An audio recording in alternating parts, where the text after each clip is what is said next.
de Juan, y dice así Juan 12:12. Juan 12:12. El siguiente día. Entonces nos dice el siguiente día, y si nosotros hacemos como si vamos allá a las escrituras de lo que Juan relata, nos dice que 6 días antes de la Pascua el Señor Jesucristo había estado en casa de María, de Lázaro y de Marta, y que allí estuvo, se quedó, hubo cosas que pasaron, y al siguiente día, parece que al siguiente día, entonces faltaban 5 días para la Pascua. Y el siguiente día él decidió caminar desde Betania. Betania, si ustedes miran un mapa, después de Betania está Betfagé. Y Betania estaba a 2.5, según dicen algunos, 2.5 kilómetros de Jerusalén. Es decir, ¿cuántas cuadras? 2.5 kilómetros es 2 kilómetros y medio. Un kilómetro, ¿cuántas cuadras son? 10 cuadras.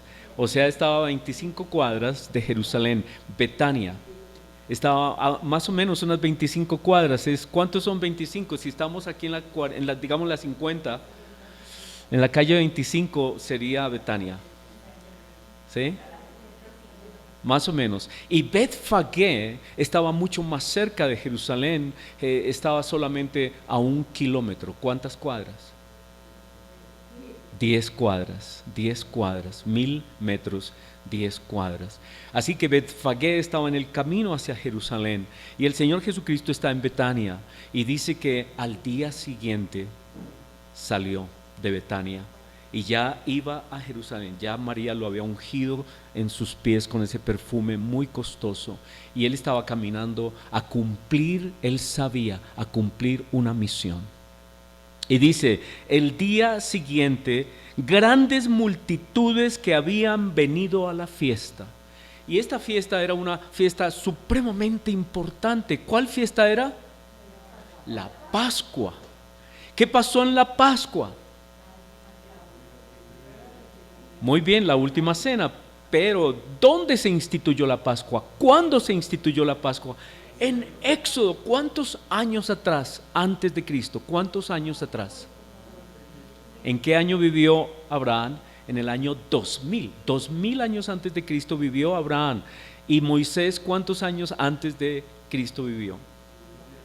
1500 años. La Pascua se había instituido 1500 años antes. ¿Con motivo de qué? De la salida del pueblo de Israel de la esclavitud de Egipto. Era el día por excelencia de la libertad. Era el día en que Dios había dado libertad a su pueblo Israel de la opresión del faraón, de 300 o más años de esclavitud. Los habían atormentado, los habían explotado, los habían asesinado, los habían matado, los habían destruido y habían tratado de destruir su cultura, pero nunca pudieron hacerlo. Y llegó el día en que Dios se acordó de su pueblo y le dijo a Moisés: tú vas a sacar a mi pueblo, te envío para que saques a mi pueblo de esa esclavitud. Dios era el que lo estaba sacando, no Moisés, era Dios, pero usó a Moisés. Y entonces ellos celebraban la Pascua como el tiempo de la libertad, el anuncio de que Dios era un Dios de libertad, de que Dios, el Dios de ellos, les había dado libertad y los había sacado de opresiones y a través de la historia los había librado. Y la Pascua era el tiempo en que se celebraba la libertad de toda nación, de todo opresor. Los judíos y Israel celebraban que eran un pueblo libre, que nunca se someterían al paganismo ni a las ideas de los pueblos paganos, a los dioses del mundo, a las estatuas, por más lindas que fueran, y habían muchísimas estatuas lindísimas, increíbles, altísimas, poderosas en ese tiempo, pero ellos nunca se sometieron a esos dioses, porque ellos decían: nosotros servimos al Dios de la libertad, que nos dijo: no harás imágenes de mí, Así que mucha gente estaba llegando a Jerusalén, cientos de personas, judíos de todo el mundo, y también venían judíos de Galilea, ahí cerquita, y Jesús venía con todos ellos. Y mucha gente estaba viniendo de Galilea, judíos que estaban yendo hacia Jerusalén a celebrar la Pascua. Y la Pascua no era solamente un día, sino que era una semana. Porque la Pascua y los panes sin levadura estaban juntos, y los panes sin levadura conmemoraban también la salida de Egipto. Y todo ese tiempo, a esos 8 días, y por eso hay dificultades a veces, porque hay que ver cuál es el contexto. A los 8 días se le llamaba la Pascua, pero también se le llamaba la Pascua al día exacto en el que se comía el cordero de la Pascua. El cordero que Moisés le dijo al pueblo debían comer por orden de Dios. Así que venía mucha gente a Jerusalén, y entonces dice el versículo 12 que de esas personas que habían oído de Jesús, esas personas que habían oído de los milagros de Cristo, de todo lo que Él había hecho, de su predicación, de su enseñanza, y sobre todo del último hecho fantástico, la resurrección de Lázaro. Todos ellos estaban asombrados con Jesús. Y todos ellos esperaban un libertador, porque estamos celebrando una fiesta de liberación. Y en esos tiempos los romanos se preocupaban, siempre en la Pascua los romanos se preocupaban porque podían haber rebeliones y había un ambiente caldeado siempre por el tiempo de la Pascua, porque habían personas, los celotes, ¿se acuerdan? Habían movimientos políticos, así como hoy en día que hay conservadores, hay liberales, hay otros, hay radicales, hay guerrilleros, era igual, las cosas no han cambiado mucho.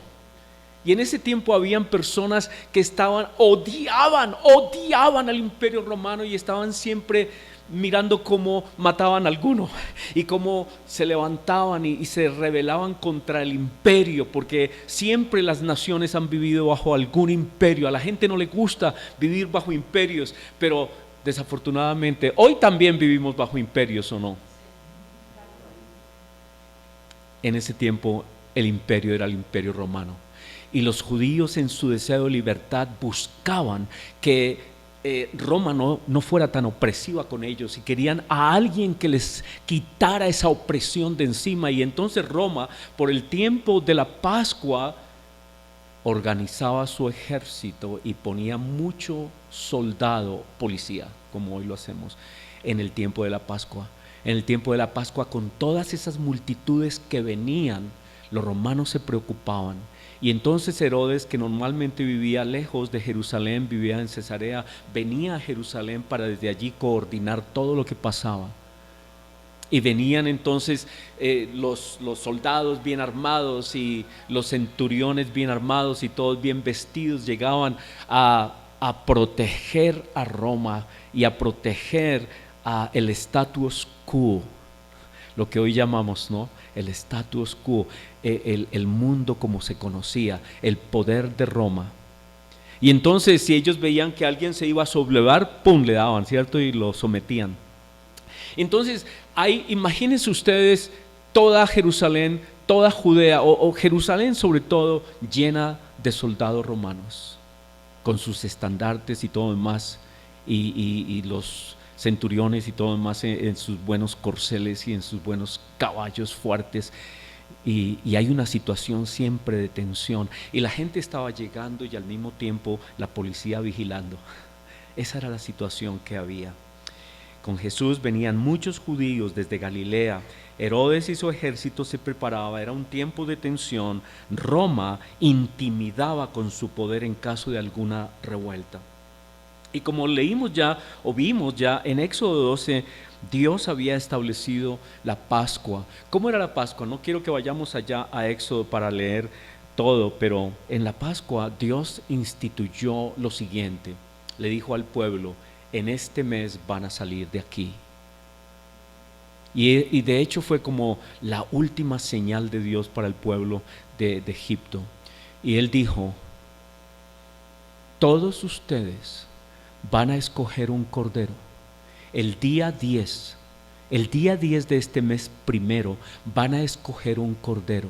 Debe ser un cordero no más de 1 año, es decir, muy joven, un corderito. Y tiene que ser perfecto, es decir, no tiene que ser ciego, ni quebrado, ni nada de eso, perfecto, que no tenga defecto alguno. Y ese corderito van a ver para cuántas personas alcanza. Y si el cordero alcanza para 6 personas y en su casa no son sino 3, entonces se unen con los vecinos para comer juntos el cordero. Y van a tomar de esa sangre del cordero cuando ustedes lo sacrifiquen antes de ponerlo a asar. Cuando lo sacrifiquen, esa sangre van a tomarla en una vasija y van a untar con esa sangre el dintel de la puerta principal de su casa.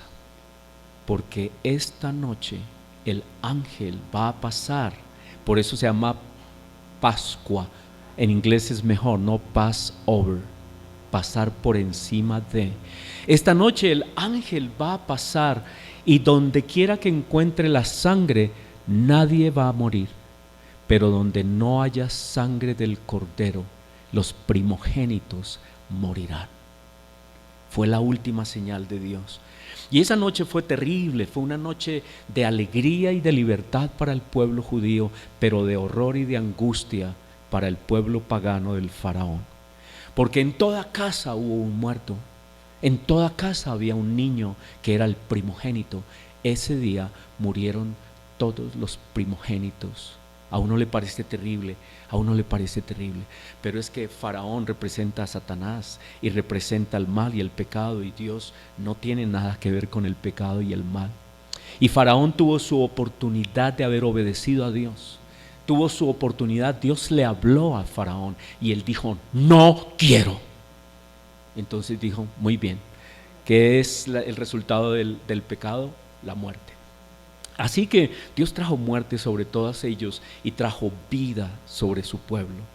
Y entonces ellos celebraban siempre esto, la victoria que Dios dio, no por ellos ni por su poder, sino porque Dios lo hizo así. Fue Dios quien lo sacó, fue Dios quien trajo ese juicio sobre Egipto. Y todos comieron la Pascua esa noche y al día siguiente salieron con gran poder. Salieron de Egipto. Todo el mundo estaba diciendo: sí, váyanse, salgan de acá, no los queremos más, fuera, porque Faraón hasta el momento no había querido dejarlos ir. Y dijeron: listo, váyanse. El cordero representaba, y esa sangre en la puerta representaba que iba a venir un cordero, salvador del pueblo. Y ellos siempre recordaban eso. Así que en esta ocasión, 1500 años después, Jesucristo entra en el día 10, en el día en que se están escogiendo los corderos de la Pascua, en que los sacerdotes en el templo están mirando los corderos y están diciendo: este sirve, este no sirve, este está bien, este corderito es perfecto, este tiene una imperfección, tiene un ojo malo o algo así, no sirve para la Pascua, tiene que ser perfecto. El día en que Cristo entró a Jerusalén, estaban escogiendo el cordero. Y nos dice Pilato, por ejemplo, que cuando trajeron a Jesús a él dijo: no veo en él defecto alguno, no veo pecado en él, no veo que haya hecho nada malo, lo cual muestra que Jesucristo era el Cordero perfecto escogido, el que iba con su sangre a salvar a todos los que creyeran en él. Y Jesucristo entra sabiendo lo que está pasando, sabiendo quién es Él, sabiendo que Él es el Cordero que quita el pecado del mundo. Él sabía. Otros no lo comprendían todavía, otros no lo entendían. Y Juan 12:13 dice que las personas que estaban allí y que veían en Jesús a alguien especial, ellos tenían algo en mente. Esas personas ese día dijeron: Él es el Cordero, Él es el Mesías, Él es el Señor. Y cuando Cristo estaba entrando, Nos dice la Escritura que el Señor Jesús caminó de Betania a Betfagé a pie, porque fue en Betfagé donde estaba el burrillo. O sea que Cristo fue a pie hasta Betfagé y ahí estaba el burrito y la mamá del burrito. Ahí se montó en el burrito, faltando 10 cuadras para entrar a Jerusalén. Y en el burrito estaba él entrando a Jerusalén y todas estas personas le recibieron y le clamaban: ¡Hosana! ¡Hosana! Bendito el que viene en el nombre del Señor, el Rey de Israel. Y Hosana es una palabra que escogí para el sermón porque quería detenerme en el significado de esa palabra. Hosana tiene varios significados, pero el primero y el más directo, que es una cita del Antiguo Testamento, se refiere a Señor, sálvanos, danos salvación, danos salvación. Cuando decían Hosana es Señor, sálvanos, sálvanos, tú eres nuestro Salvador. Tú eres nuestra esperanza de salvación en un tiempo de tensión. Estamos otra vez oprimidos, estamos otra vez en esclavitud, los romanos nos oprimen, no tenemos libertad, pero además nuestra propia nación se ha desviado, nuestros propios sacerdotes se han desviado y han impuesto una religión opresiva. En nombre de Jehová tenían una religión de opresión. Lo cual sucede en el mundo también. Muchos que dicen que son de Cristo tienen religiones opresivas, pero dicen que son de Cristo. Y tienen cosas inadmisibles dentro de la iglesia, pero dicen que son de Cristo. Y tienen poder y gobiernan naciones con su poder. Lo hacen en nombre de Cristo, pero se han vuelto opresivos. Sálvanos. Y ellos están diciendo: Señor, mira nuestra sociedad, mira cómo te necesitamos. El Señor Jesucristo mismo había dicho que cuando vio a su pueblo, vio a ovejitas sin pastor. Porque los pastores, que eran los sacerdotes y toda esta gente importante, ellos estaban llenos de dinero y de posesiones y de poder, y se habían aliado con Roma y estaban esclavizando a la nación. Y habían puesto a los publicanos para recolectar los impuestos y les pedían muchas veces más de lo que debían dar. Y ellos estaban afligidos, oprimidos, se sentían oprimidos. Y por eso ellos dicen: Hosana, Señor, estamos otra vez en problemas. Y hace referencia ese Hosana a muchas de las circunstancias a través de la historia del pueblo de Israel, en las que el pueblo estuvo en circunstancias de opresión, que venían los filisteos, que venían otros, los amorreos, otros pueblos los oprimían y ellos clamaban, especialmente en el libro de los Jueces. Nos dice que muchas veces, a través de siglos, ellos cayeron en problemas y fueron explotados y esclavizados por otras naciones. Y entonces se levantaba un juez como Sansón, como otros jueces que se levantaban, y Dios lo usaba para salvar a su pueblo. Señor, sálvanos otra vez. La embarramos, hemos pecado contra ti, nos hemos alejado de ti. Señor, sálvanos. Y eso significa Hosana. Así que Hosana era una petición, un clamor de salvación, y también era una alabanza, porque cuando decían sálvanos era también un canto, como lo hemos cantado, ¿no? Sánanos, que también dice sálvanos, sálvanos, Señor. Nos hemos alejado de ti, necesitamos tu salvación. Y esto tiene que ver tanto con nuestros días hoy. Hoy, este mensaje, el mensaje de la entrada triunfal de Jesús a Jerusalén, es el clamor del mundo entero, de todo el pueblo de Dios, que sabemos y conocemos el mundo en el que estamos, un mundo donde vemos lo que Cristo dijo, que los gobernantes del mundo se enseñorean de las naciones y matan gente y les importa un comino. Es el mundo en el que nadie hace nada y muere gente y asesinan personas y las personas no valemos nada para los líderes de las naciones. No valemos nada. Y ahí esta circunstancia y estas enfermedades y la economía y todo lo demás, estamos en un mundo peligroso, violento, un mundo difícil que no podemos salir a la calle con calma porque no sabemos qué puede pasar, nos pueden atracar, nos pueden matar. Gente en moto, por eso están diciendo las motos no más parrilleros, señores, porque es un mundo peligroso. Y por eso, Domingo de Ramos, el mensaje también es: Señor, sálvanos, sálvanos.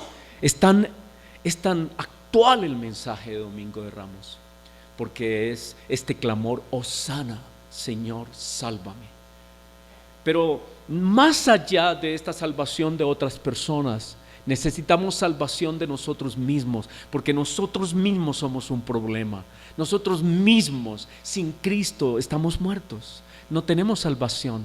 Sin Cristo en nosotros no hay vida. La gente cree que Cristo es un cuento, que Cristo es una fábula, que Cristo es una mentira, que es un engaño, pero sin Cristo estamos muertos.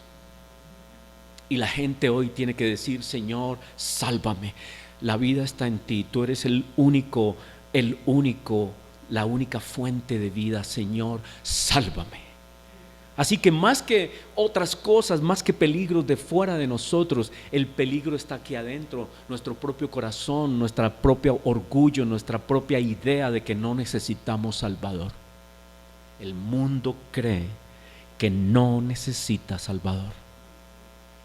Y en ese tiempo mucha gente no vio a Jesús como Salvador y lo rechazaron como Salvador.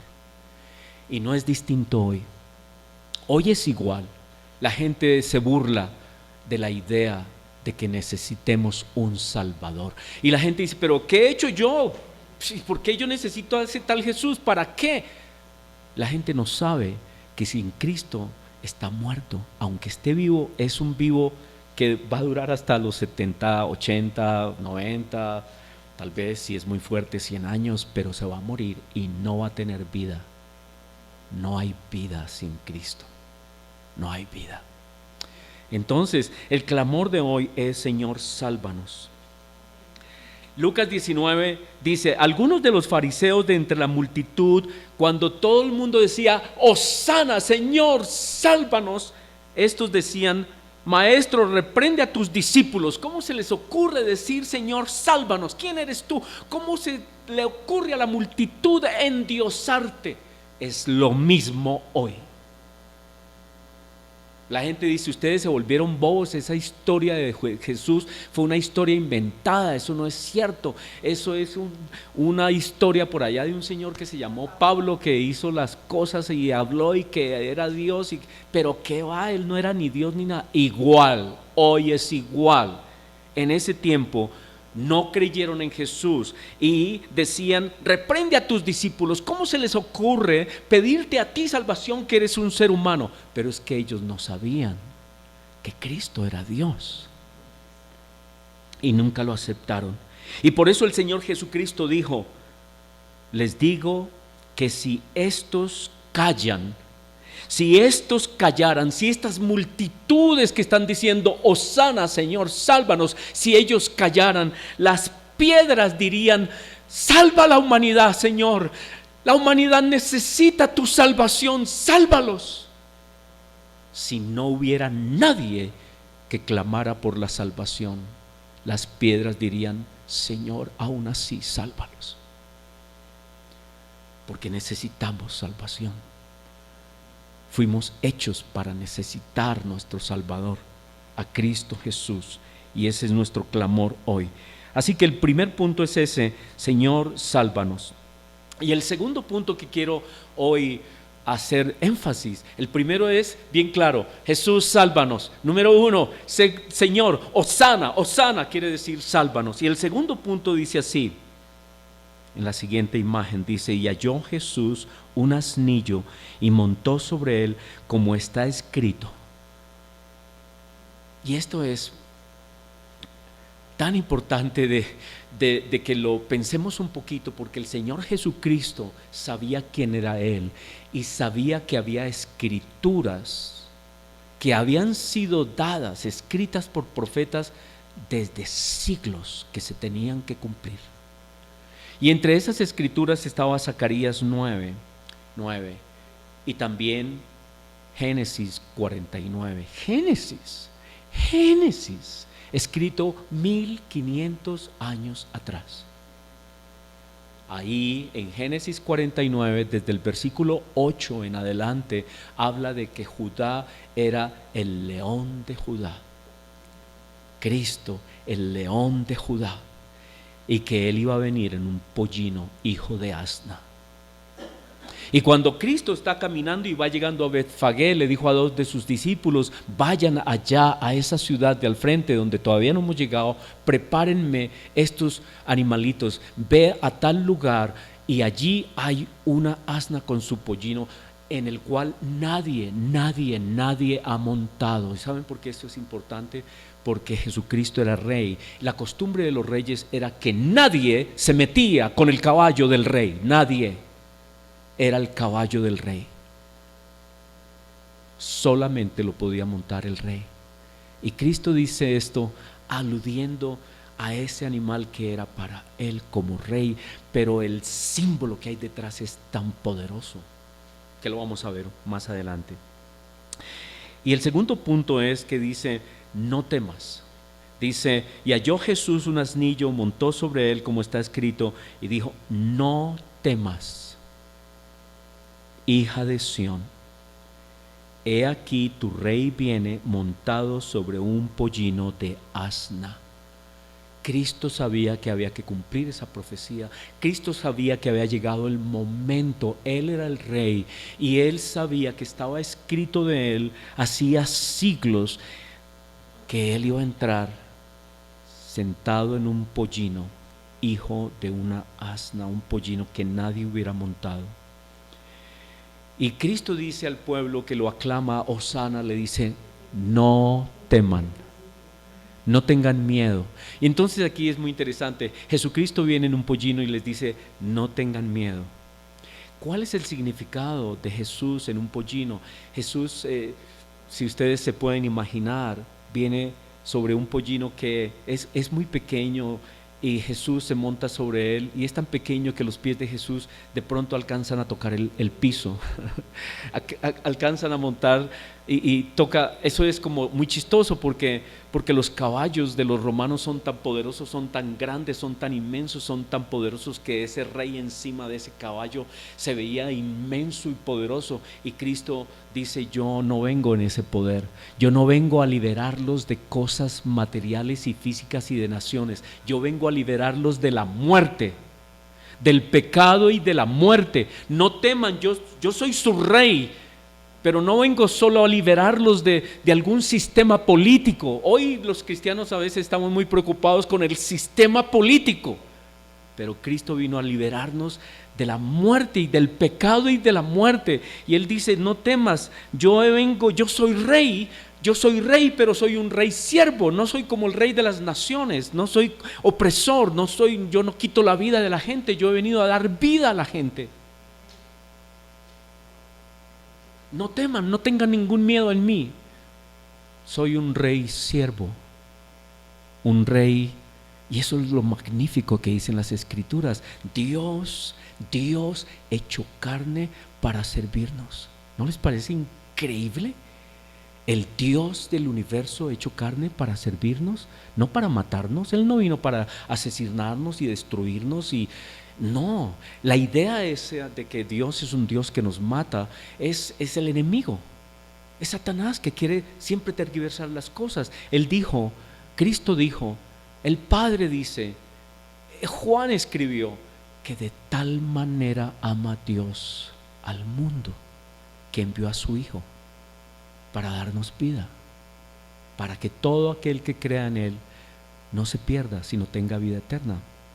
Así que por eso dice él, no temas, no tengan miedo, yo soy un rey servidor, yo soy un rey que me voy a sacrificar por ustedes, voy a entregar mi vida, es un rey que se entrega, no es un rey que toma y asesina y mata y oprime, es un rey distinto a todo lo que hemos visto.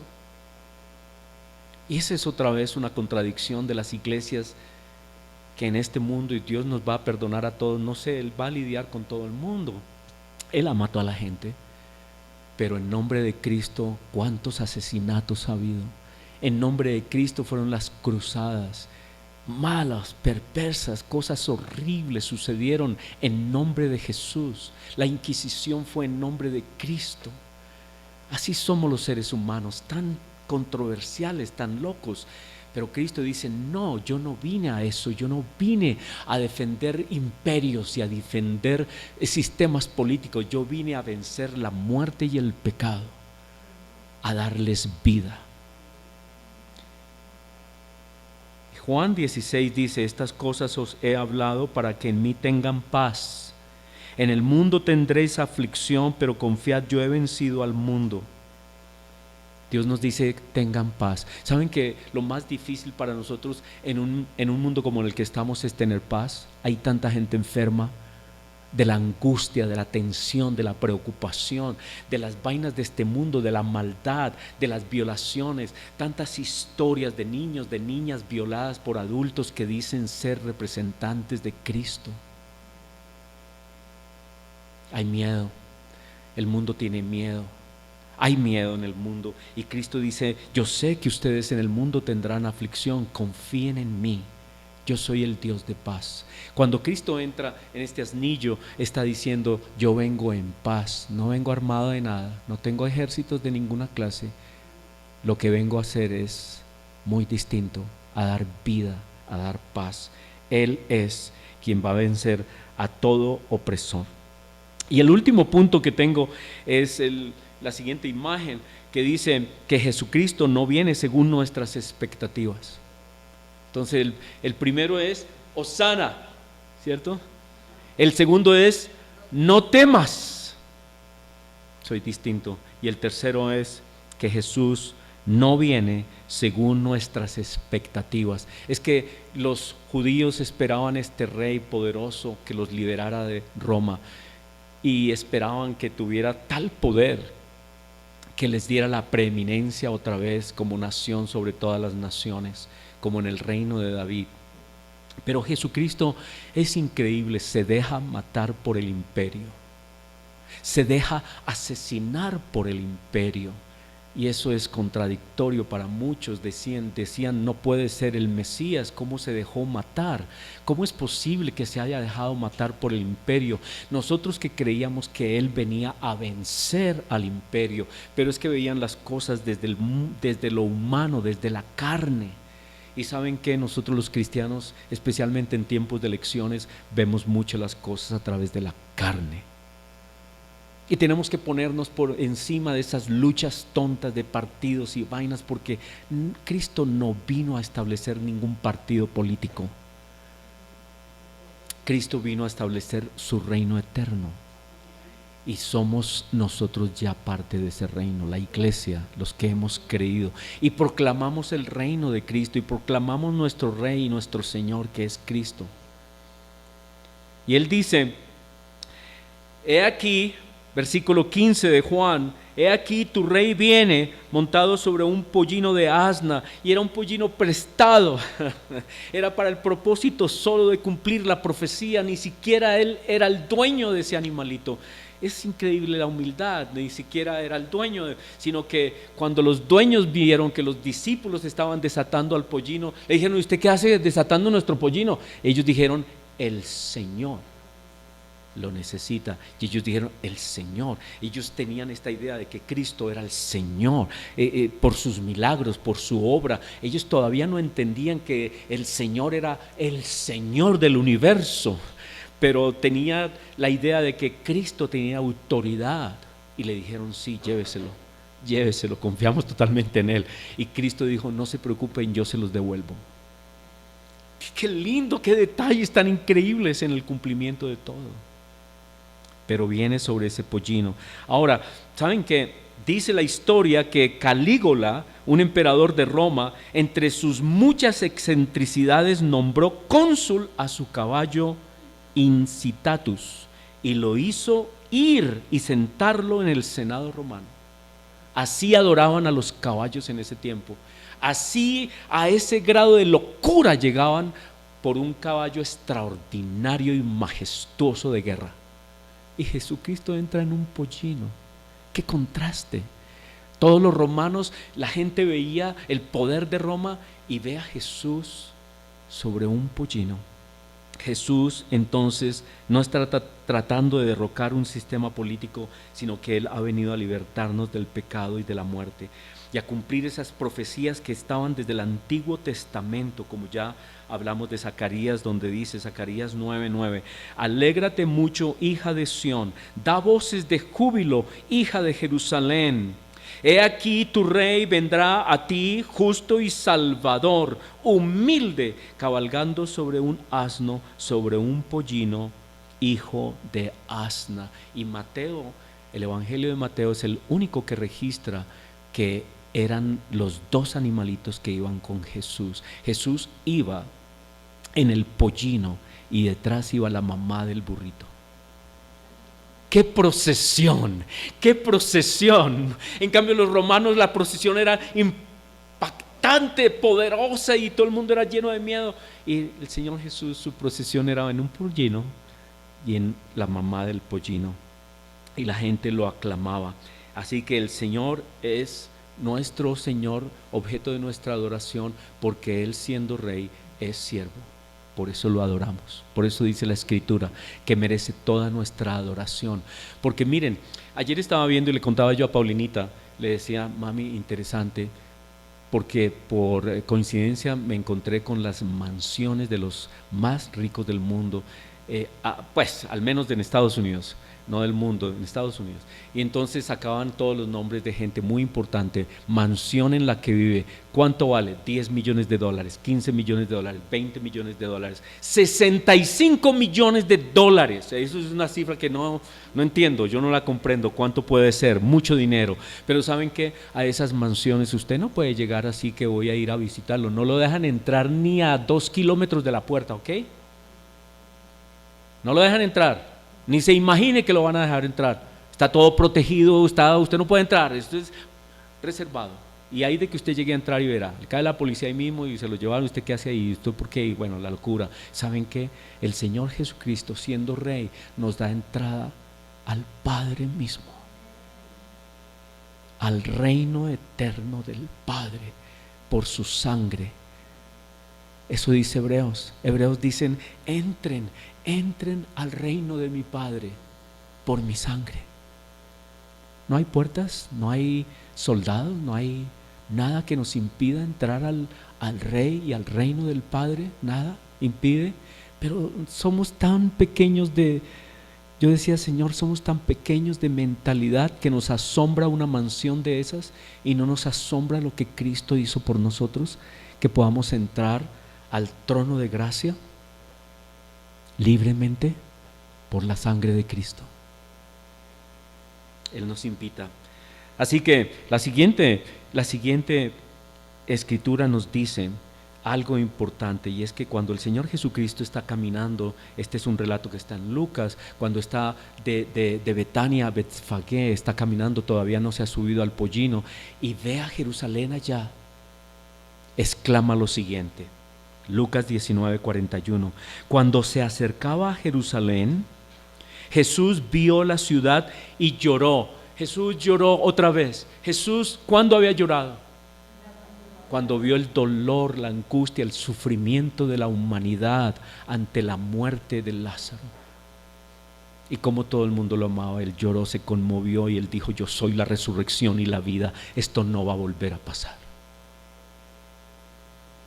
Pero acá llora sobre Jerusalén, porque él sabía toda la historia de Jerusalén. Jerusalén había sido fundada en los tiempos de David. ¿Cuántos años atrás? ¿Cuántos años atrás vivió David? 1000 años. Jerusalén era una ciudad para el tiempo de Cristo, ya llevaba 1000 años de historia. Y Jesucristo conocía la historia de Jerusalén, la historia de sus angustias, de sus dolores, del templo, de tantas veces asediada, de tantas veces sufrida, de tantas veces tomada, de tantas veces edificada de nuevo.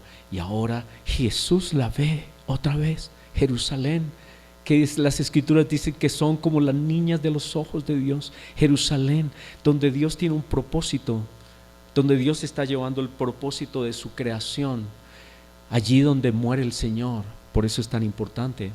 Y Jesús mira a Jerusalén y dice: ¿cómo quisiera que hoy supieras lo que te puede traer paz? Pero eso ahora está oculto a tus ojos. Te sobrevendrán días en que tus enemigos levantarán un muro, te rodearán y te encerrarán por todos lados. Te derribarán a ti y a tus hijos dentro de tus murallas. No dejarán ni una piedra sobre otra. ¿Por qué? ¿Por qué? Porque no reconociste el tiempo en que Dios vino a salvarte.